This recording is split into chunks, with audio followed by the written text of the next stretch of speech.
સાગરો આવેલા છે. ઉત્તરે હિમાલય પર્વત, દક્ષિણે હિન્દ મહાસાગર, પૂર્વમાં બંગાળનો ઉપસાગર અને પશ્ચિમમાં અરબ સાગર આવેલો છે.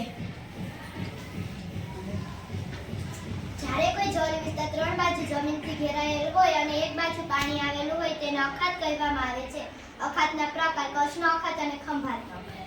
એ બાજુ જળ વિસ્તારથી ઘેરાયેલો હોય તેને ટાપુ કહે છે. ઉદાહરણ: અંદમાન નિકોબાર ટાપુ. ઉદાહરણ: શિયાળ બેટ, બેટ દ્વારકા, પિરોટ અને નરા બેટ.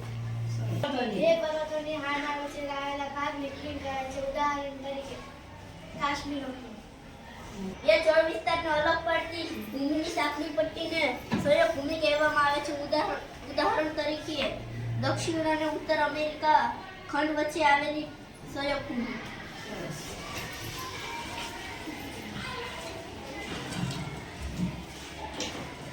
સમુદ્ર ધુની.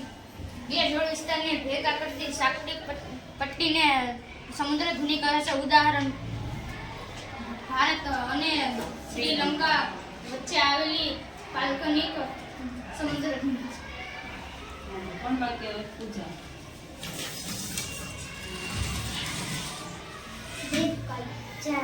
સમુદ્રની સપાટીથી એક બાજુ જમીન અને ત્રણ બાજુ પાણી આવેલું હોય તેને દ્વીપકલ્પ કહે છે.